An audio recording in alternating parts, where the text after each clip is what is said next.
Selamat menonton. Jangan lupa like, komen, dan subscribe untuk perkembangan channel ini. Terima kasih. Citra melangkah gugup memasuki rumah megah milik Pak Heru, seorang pengusaha terkenal di kota itu. Sebagai seorang gadis desa yang baru saja lulus SMA, bekerja sebagai asisten rumah tangga adalah pengalaman pertamanya di kota besar. Dengan senyuman ramah, Arisa, istri Pak Heru, menyambutnya di pintu. "Selamat datang, Citra. Semoga kamu betah bekerja di sini," katanya singkat sebelum menyerahkan tugas kepada pembantu senior lainnya. Namun, mata Citra tidak bisa lepas dari sosok pria yang duduk di ruang tamu, Pak Heru. Dengan wajah karismatik dan aura yang tegas, ia hanya mengangguk kecil sebagai bentuk sapaan.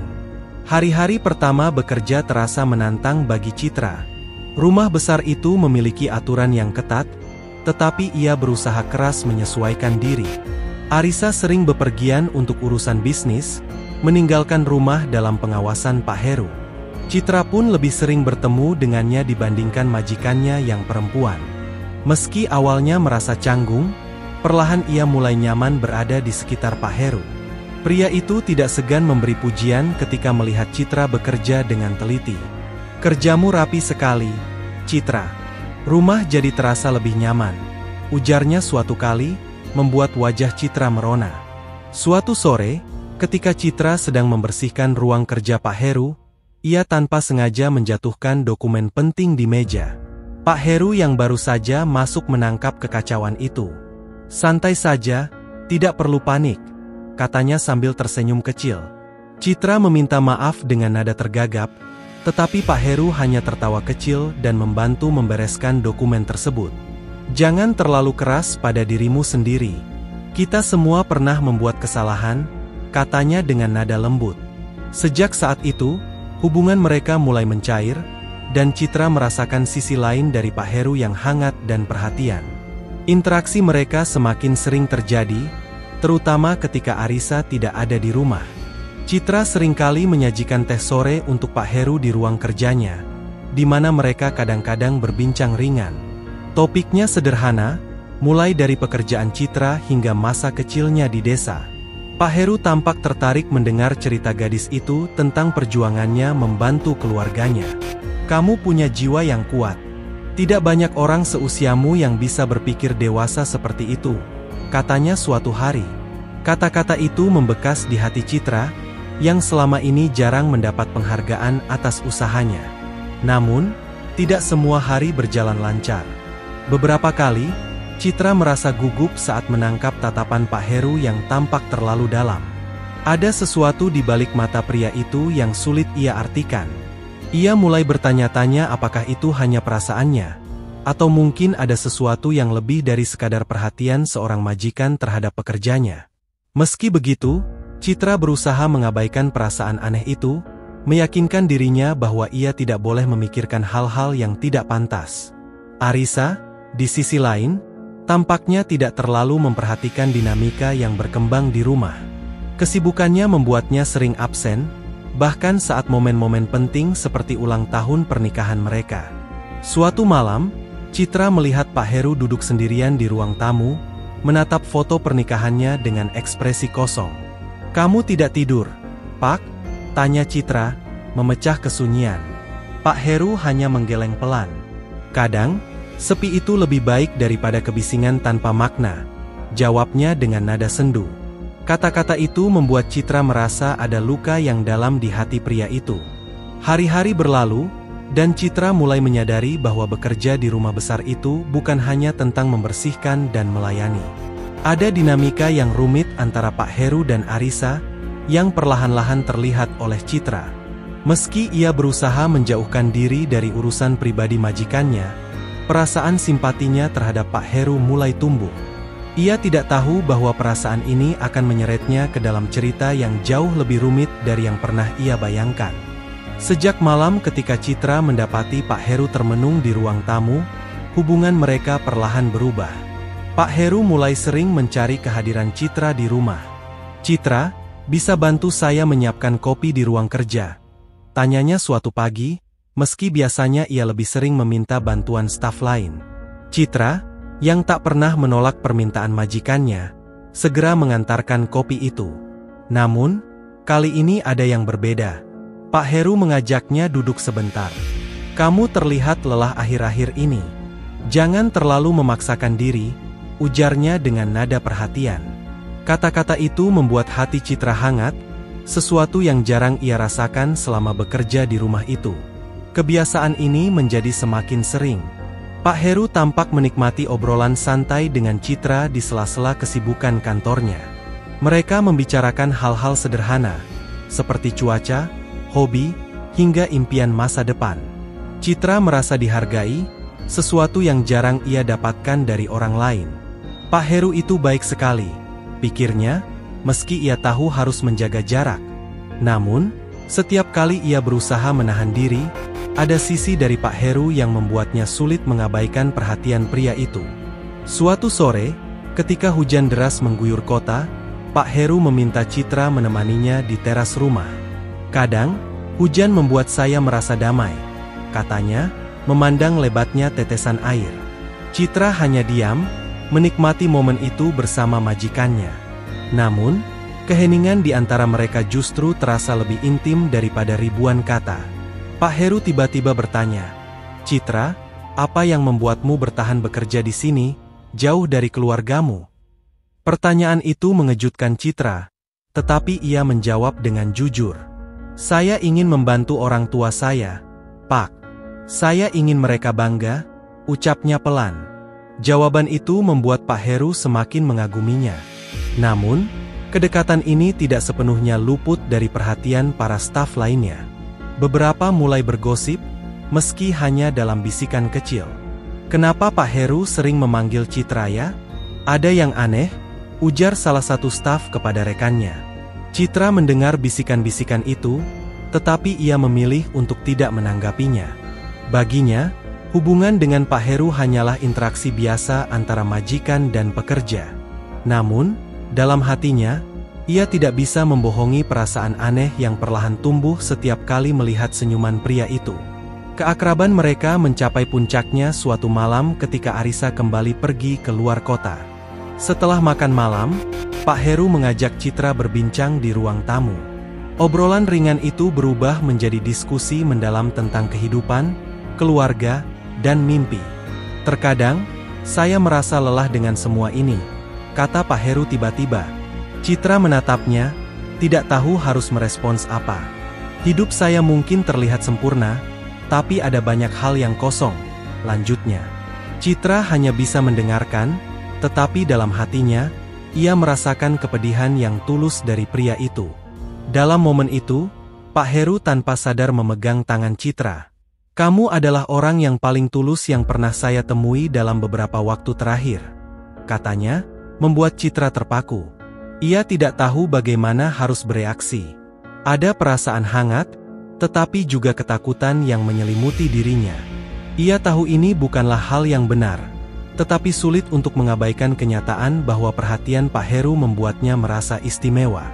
Malam itu menjadi awal dari sesuatu yang lebih rumit. Pak Heru mulai menunjukkan perhatian yang lebih, sementara Citra merasa terjebak dalam perasaan yang ia tidak mengerti. Ia tahu ada garis yang tidak boleh dilanggar, tetapi hati dan pikirannya mulai bertentangan. Seiring waktu, hubungan mereka semakin dalam, membuka pintu bagi konsekuensi yang tak terelakkan. Namun, Citra belum menyadari bahwa keputusan-keputusan kecil ini akan membawa perubahan besar dalam hidupnya. Setelah malam itu, hubungan Citra dan Pak Heru menjadi semakin sulit disembunyikan. Mereka tidak lagi hanya berbincang ringan atau saling memperhatikan dari kejauhan. Ada keintiman yang tumbuh, meskipun tanpa kata-kata langsung yang mengungkapkan perasaan mereka. Citra merasa bimbang, ia tahu batasannya sebagai seorang asisten, tetapi setiap kali Pak Heru memandangnya, ia merasakan sesuatu yang tak dapat ia tolak. Sebaliknya, Pak Heru, yang merasa hidupnya hampa dalam pernikahan yang dingin, semakin sulit menahan diri untuk tidak mencari kehadiran Citra. Suatu hari, saat Arisa sedang sibuk dengan persiapan perjalanan dinasnya ke luar negeri, Pak Heru memutuskan untuk mengajak Citra berbicara lebih serius. Di ruang kerja yang sunyi, ia memulai percakapan dengan nada hati-hati. "Citra, apa kamu pernah merasa seperti hidupmu berjalan tanpa arah?" tanyanya, menatap mata Citra dengan penuh arti. Citra hanya bisa terdiam, bingung harus menjawab apa. Ia tahu pertanyaan itu memiliki makna lebih dalam. "Terkadang, saya merasa kamu adalah satu-satunya yang membuat saya merasa hidup akhir-akhir ini," lanjut Pak Heru dengan suara lirih. Kata-kata itu mengguncang hati Citra. Ia mencoba meyakinkan dirinya bahwa perhatian Pak Heru hanyalah empati seorang majikan terhadap pekerjanya. Namun, saat pria itu menyentuh bahunya dengan lembut, ia tahu dirinya telah melewati batas. "Pak, ini tidak benar," ucapnya, hampir berbisik, tetapi ia tidak bergerak menjauh. Di dalam dirinya, perasaan bersalah dan keinginan bercampur aduk, menciptakan dilema yang tidak pernah ia bayangkan sebelumnya. Malam itu, saat Arisa sudah berangkat ke bandara, Pak Heru mendekati Citra yang sedang membereskan meja makan. Ia tampak lebih santai daripada biasanya, tetapi sorot matanya menyiratkan sesuatu yang berbeda. "Citra, malam ini tetaplah di sini. Temani saya sebentar," pintanya. Citra mencoba menolak dengan alasan pekerjaan, tetapi Pak Heru tidak melepaskan pandangannya. "Saya hanya ingin berbicara, tidak lebih," tambahnya, seakan mencoba menenangkan hati Citra. Namun, di balik kata-katanya, ada ketegangan yang tidak bisa ia sembunyikan. Percakapan malam itu dimulai dengan tenang, tetapi suasana semakin berubah ketika Pak Heru mulai berbicara tentang perasaan kesepiannya. "Arisa dan saya, kami sudah lama hidup seperti dua orang asing dalam satu rumah. Tidak ada yang tersisa selain rutinitas," katanya. Citra hanya mendengarkan, tetapi hatinya mulai merasakan simpati yang lebih dalam. Ia tidak tahu kapan tepatnya, tetapi tanpa sadar ia mulai merasa nyaman berbagi waktu dengan pria itu. Keheningan di antara mereka semakin menegaskan kedekatan yang terjalin. Dalam momen yang sunyi itu, batas yang seharusnya tak dilanggar akhirnya runtuh. Pak Heru mendekati Citra, dan dengan lembut menyentuh wajahnya. "Saya tidak bisa terus berpura-pura, Citra," bisiknya. Citra yang terperangkap dalam perasaan yang bercampur aduk, tidak mampu menolak.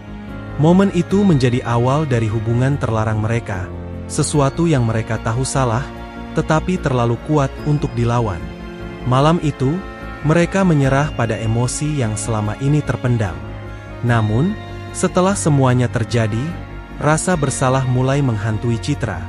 Ia berusaha menjalani hari seperti biasa, tetapi setiap kali melihat wajah Pak Heru, ia tahu hubungan mereka tidak akan pernah sama lagi. Sementara itu, Pak Heru tampak tenang, seolah tidak ada yang berubah.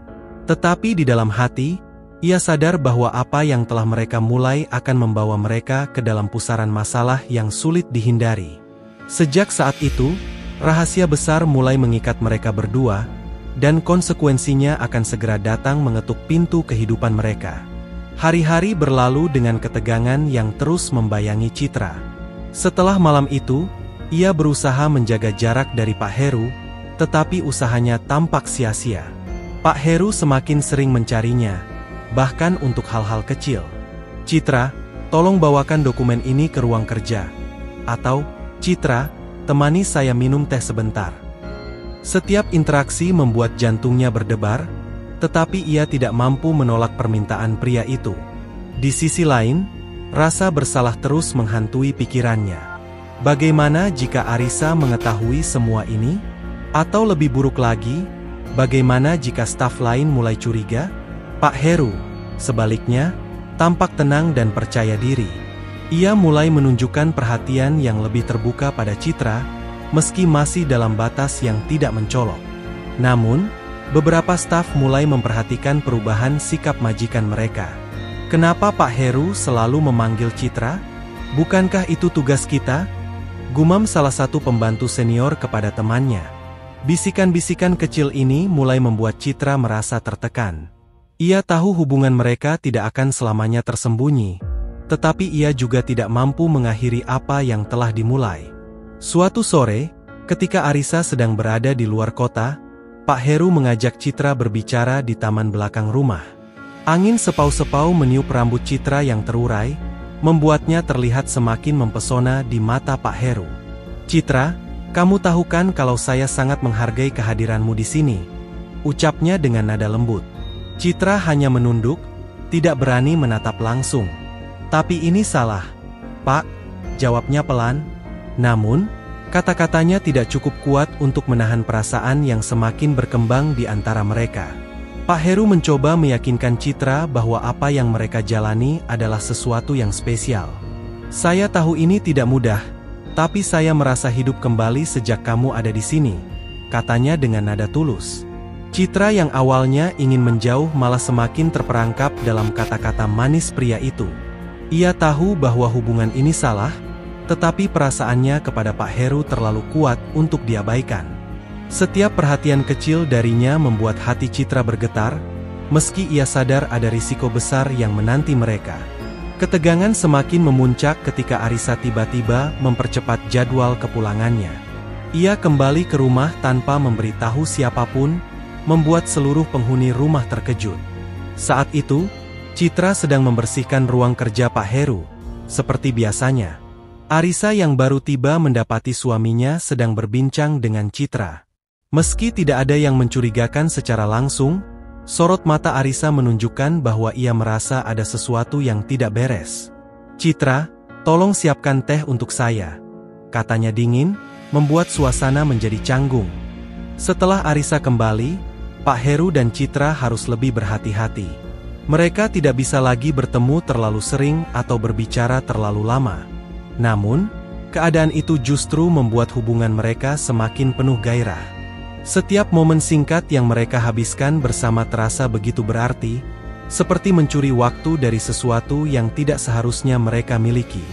Pak Heru bahkan mulai mencari alasan untuk sering bekerja di rumah agar bisa tetap dekat dengan Citra, meski ia tahu risiko yang semakin besar. Di tengah semua itu, Citra mulai merasa tubuhnya berbeda. Ia sering merasa mual di pagi hari dan lemas tanpa alasan yang jelas. Awalnya ia mengira itu hanya karena kelelahan, tetapi kekhawatirannya semakin besar ketika ia menghitung tanggal terakhir menstruasinya. Citra mulai menyadari bahwa sesuatu telah terjadi, sesuatu yang akan mengubah hidupnya dan Pak Heru selamanya. Di tengah kebingungannya, ia hanya bisa berharap bahwa rahasia ini tidak akan segera terungkap. Tetapi, ia tahu bahwa waktu tidak akan selamanya berpihak pada mereka. Citra tidak bisa mengabaikan perubahan yang terjadi pada tubuhnya.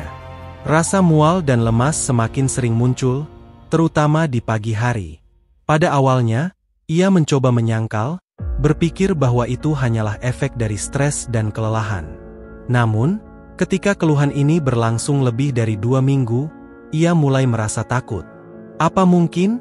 pikirnya dengan napas terengah, menatap kalender di dinding kamarnya. Perhitungan tanggalnya membuat dadanya berdebar hebat. Citra tahu bahwa ia harus segera memastikan kebenarannya, tetapi ia juga ketakutan akan apa yang akan terjadi setelah itu. Suatu pagi, sebelum staf rumah lainnya bangun, Citra diam-diam pergi ke apotek di dekat kompleks. Ia membeli alat uji kehamilan dengan tangan gemetar, takut jika ada yang mengenalinya. Sepanjang perjalanan kembali ke rumah, pikirannya dipenuhi berbagai kemungkinan. Bagaimana jika hasilnya positif? Apa yang akan saya lakukan?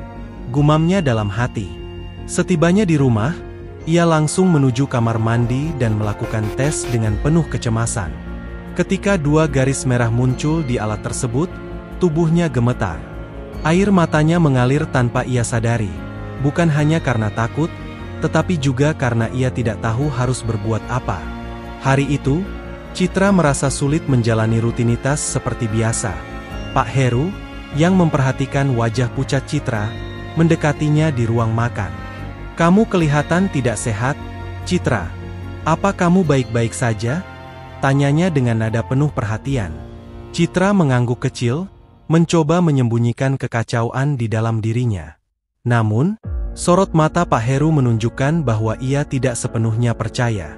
"Kalau ada yang mengganggumu, jangan ragu untuk bercerita," lanjutnya. Kata-kata itu membuat hati Citra semakin berat. Ia ingin berbicara, tetapi ia tahu bahwa kebenaran ini akan mengubah segalanya. Di malam hari, saat semua staf sudah pergi tidur, Citra memutuskan untuk menemui Pak Heru di ruang kerja. Ia tidak bisa lagi menyimpan rahasia ini sendirian. Dengan tangan gemetar, ia mengetuk pintu dan masuk setelah dipersilakan. "Pak, saya perlu bicara," katanya dengan suara serak. Pak Heru, yang sedang membaca dokumen, menutup berkasnya dan memandang Citra dengan serius. "Ada apa, Citra? Kamu terlihat sangat gelisah," tanyanya. Citra menarik napas panjang, berusaha mencari keberanian untuk mengungkapkan hal yang selama ini ia sembunyikan. Saya hamil, Pak," ucapnya akhirnya, dengan suara hampir tak terdengar. Pak Heru terdiam, seolah tidak percaya dengan apa yang baru saja didengarnya. "Apa kamu yakin?" tanyanya dengan nada rendah. Tetapi jelas ada kekhawatiran dalam suaranya. Citra mengangguk pelan, air mata mengalir di pipinya. "Saya sudah melakukan tes, Pak. Hasilnya positif," jawabnya. Dalam sekejap, Pak Heru merasakan campuran perasaan yang sulit dijelaskan. Di satu sisi, ia merasa senang karena akan menjadi seorang ayah lagi, tetapi di sisi lain, ia tahu bahwa kehamilan ini akan membawa masalah besar dalam hidup mereka. Setelah beberapa saat hening, Pak Heru bangkit dari kursinya dan mendekati Citra. "Citra, saya akan bertanggung jawab," katanya dengan suara tegas. Namun, Citra hanya menunduk, merasa tidak yakin apakah itu cukup. "Bagaimana dengan Bu Arisa? Bagaimana kalau dia tahu?" tanyanya dengan nada penuh kekhawatiran. Pak Heru menghela napas panjang. "Kita akan mencari jalan keluar. Saya tidak akan membiarkan kamu menghadapi ini sendirian," janjinya. Kata-kata itu sedikit mengurangi beban di hati Citra, tetapi ia tahu bahwa perjalanan ke depan tidak akan mudah. Malam itu, mereka berdua mulai membicarakan rencana ke depan. Pak Heru menyarankan agar Citra mengambil cuti panjang dengan alasan kesehatan untuk menyembunyikan kehamilannya. Namun, mereka sadar bahwa ini hanya solusi sementara. Rahasia ini semakin sulit disembunyikan, dan setiap hari yang berlalu hanya membawa mereka semakin dekat pada kenyataan yang tidak terelakkan. Sementara itu, di luar kesadaran mereka, Arisa mulai memperhatikan perubahan-perubahan kecil yang terjadi di rumah, dan kecurigaannya perlahan tumbuh. Beberapa hari setelah pengakuan Citra, suasana di rumah Pak Heru berubah. Meskipun Citra berusaha menjaga sikapnya seperti biasa, tekanan yang ia rasakan membuatnya kian sulit untuk bersikap normal. Sementara itu, Arisa mulai merasakan ada yang berbeda, baik dari sikap suaminya maupun dari perilaku Citra. Pak Heru, yang biasanya tenang, terlihat lebih sering gelisah, sementara Citra tampak lebih pendiam dari biasanya. "Kenapa suasana rumah jadi aneh akhir-akhir ini?" gumam Arisa pada dirinya sendiri saat memperhatikan gerak-gerik mereka berdua. Kecurigaan Arisa semakin kuat ketika suatu sore ia melihat Pak Heru dan Citra berbicara dengan nada serius di taman belakang. Meskipun mereka tampak menjaga jarak, Arisa merasakan ada sesuatu yang tidak biasa dalam cara mereka saling memandang. Apa yang sedang mereka bicarakan? Pikirnya, mencoba menahan rasa penasaran. Saat itu, ia memutuskan untuk lebih memperhatikan gerak-gerik keduanya. Tanpa sepengetahuan Pak Heru dan Citra, Arisa mulai mencari celah untuk menemukan bukti dari apa yang ia curigai. Di sisi lain, Pak Heru dan Citra semakin kesulitan menyembunyikan hubungan mereka.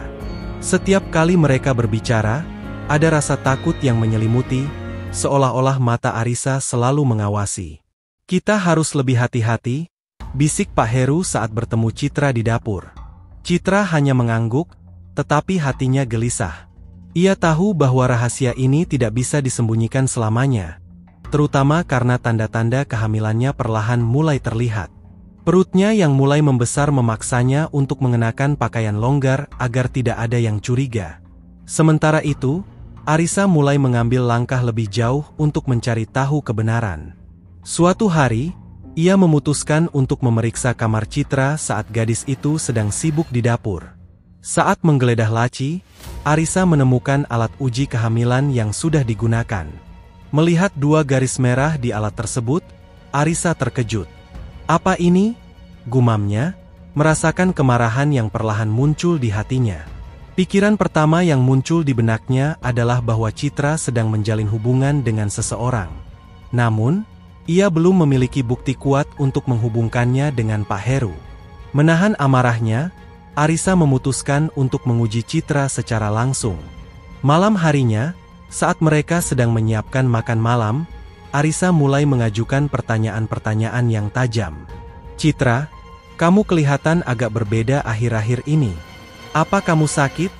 tanyanya dengan nada sinis. Citra yang terkejut hanya bisa menjawab dengan gugup. "Tidak, Bu. Saya baik-baik saja." Namun, Arisa tidak berhenti di situ. "Saya dengar kamu sering keluar rumah pagi-pagi. Ada urusan apa?"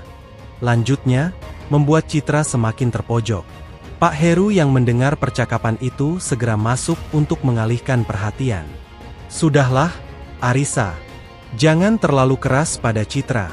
Mungkin dia hanya lelah," katanya, mencoba meredakan situasi. Namun, sikap Pak Heru justru semakin memperkuat kecurigaan Arisa. "Kenapa kamu selalu membela dia?" tanyanya tajam kepada suaminya setelah makan malam. Pak Heru hanya terdiam, tidak tahu harus menjawab apa. Sementara itu, Citra yang merasa bersalah semakin takut menghadapi konsekuensi dari rahasia mereka. Malam itu, Arisa mulai merancang rencana untuk mengungkap apa yang sebenarnya terjadi. Ia tahu bahwa jika ia ingin menemukan kebenaran, ia harus lebih cerdik dan sabar. Ketegangan di rumah semakin terasa. Pak Heru dan Citra merasa terperangkap, sementara Arisa semakin gigih mencari jawaban. Di tengah situasi ini, Citra mulai merasa tidak yakin apakah ia sanggup menghadapi tekanan ini. Setiap langkahnya terasa seperti berjalan di atas pecahan kaca, dengan kemungkinan rahasia mereka terungkap semakin mendekat. Dan kini, semuanya hanya tinggal menunggu waktu sebelum kebenaran akhirnya terkuak. Arisa semakin yakin ada sesuatu yang disembunyikan oleh suaminya dan Citra. Ia memutuskan untuk memantau lebih dekat setiap gerak-gerik mereka. Malam-malamnya dihabiskan dengan memikirkan langkah yang tepat untuk mengungkap kebenaran tanpa langsung menimbulkan kegaduhan. Pada suatu pagi yang tenang, Arisa memutuskan untuk mengirim semua staf rumah ke pasar dengan alasan membeli kebutuhan mingguan. Namun, ia sengaja meminta Citra untuk tetap tinggal di rumah. Dengan dalih ingin berbincang santai, Arisa mengundang Citra ke ruang tamu, membawa suasana yang tampak ramah tetapi penuh jebakan. Citra, yang sebenarnya sudah menyadari kecurigaan Arisa, berusaha untuk tetap tenang. Namun, saat Arisa mulai melontarkan pertanyaan-pertanyaan yang tajam, Citra mulai merasa terpojok. "Citra, saya menemukan alat tes kehamilan di kamarmu," kata Arisa tiba-tiba, tanpa basa-basi. Citra langsung terdiam, wajahnya memucat seketika. Arisa melanjutkan dengan nada dingin, "Kamu bisa jujur sekarang? Atau saya akan mencari tahu sendiri apa yang sebenarnya terjadi." Mendengar itu, tubuh Citra gemetar. Ia merasa tidak lagi mampu menyembunyikan rahasia ini. Saat suasana semakin tegang, tiba-tiba Pak Heru muncul dari arah ruang kerja. Ia melihat ekspresi panik di wajah Citra dan tatapan penuh selidik dari Arisa. "Apa yang sedang terjadi di sini?" tanya Pak Heru, mencoba mengendalikan situasi.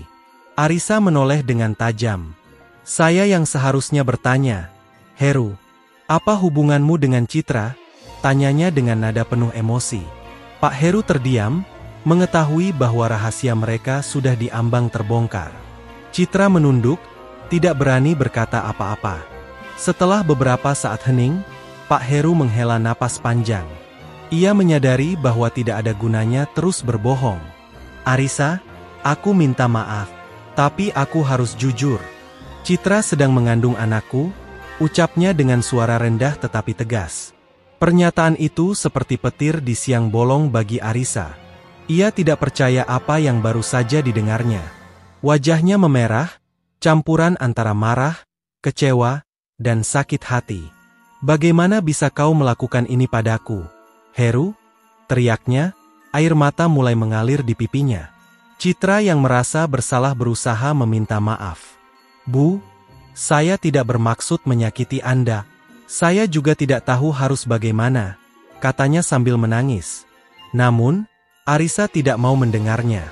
"Kamu pergi dari rumah ini sekarang juga," bentaknya, menunjuk ke arah pintu. Citra, yang merasa tidak punya pilihan lain, segera berlari ke kamarnya untuk mengemasi barang-barangnya. Sementara itu, Arisa dan Pak Heru terus terlibat dalam pertengkaran sengit di ruang tamu. Arisa menuntut penjelasan, tetapi Pak Heru hanya bisa mengulang permintaan maafnya. Setelah Citra pergi, suasana di rumah Pak Heru berubah total. Arisa merasa dikhianati oleh dua orang yang ia percayai. Ia bahkan mempertimbangkan untuk mengakhiri pernikahannya, tetapi ia tahu bahwa keputusan itu tidak mudah. Di sisi lain, Pak Heru merasa kehilangan arah. Ia tahu bahwa tindakannya telah menghancurkan kepercayaan istrinya, tetapi ia juga tidak bisa meninggalkan Citra yang sedang mengandung anaknya. Pertarungan batin ini membuatnya semakin tertekan. Citra, yang kini tinggal di tempat yang sederhana, merasa bingung tentang masa depannya. Ia tidak tahu harus bergantung kepada siapa. Dalam kesendirian, ia hanya berharap bahwa semuanya akan membaik suatu hari nanti. Namun, ia sadar bahwa jalan yang harus ia tempuh masih panjang dan penuh dengan rintangan. Rahasia yang telah terbongkar ini tidak hanya mengubah hidupnya, tetapi juga hidup Pak Heru dan Arisa secara permanen. Kini, mereka semua harus menghadapi konsekuensi dari pilihan-pilihan mereka. Setelah pengusiran Citra dari rumah Pak Heru, kehidupan semua pihak berubah drastis. Arisa berusaha menjalani hari-harinya dengan hati yang masih penuh luka. Ia mengurung diri di kamar, menolak berbicara dengan suaminya. Pak Heru, yang biasanya tegas dalam pekerjaannya, kini terlihat murung dan kehilangan semangat. Setiap kali ia mencoba mendekati Arisa untuk meminta maaf, wanita itu selalu menolak berbicara, seolah-olah tidak ada yang bisa memperbaiki apa yang telah terjadi. Rumah yang sebelumnya hangat kini dipenuhi suasana dingin dan hampa. Sementara itu, Citra tinggal di sebuah kos kecil di pinggiran kota. Ia merasa terasing dari dunia, dihantui rasa bersalah dan ketakutan akan masa depannya. Perutnya yang semakin membesar menjadi pengingat nyata atas kesalahan yang telah ia perbuat. Setiap malam, ia menangis sendirian, bertanya-tanya apakah ia telah membuat keputusan yang benar dengan tetap mempertahankan anak yang dikandungnya. Meski begitu, ada perasaan hangat yang mulai tumbuh setiap kali ia merasakan gerakan kecil dari janinnya. "Kamu alasan aku bertahan," bisiknya sambil memegangi perutnya. Pak Heru, yang merasa bertanggung jawab atas kondisi Citra, mulai mengunjungi kosnya diam-diam. Meski ia tahu kunjungannya berisiko diketahui Arisa, ia merasa perlu memastikan bahwa Citra baik-baik saja. Setiap kali mereka bertemu, Pak Heru selalu membawa kebutuhan untuk kehamilan Citra, seperti vitamin dan makanan bergizi. "Aku tidak akan meninggalkanmu, Citra," katanya dengan nada penuh penyesalan. Citra hanya bisa menunduk, merasa terjebak dalam situasi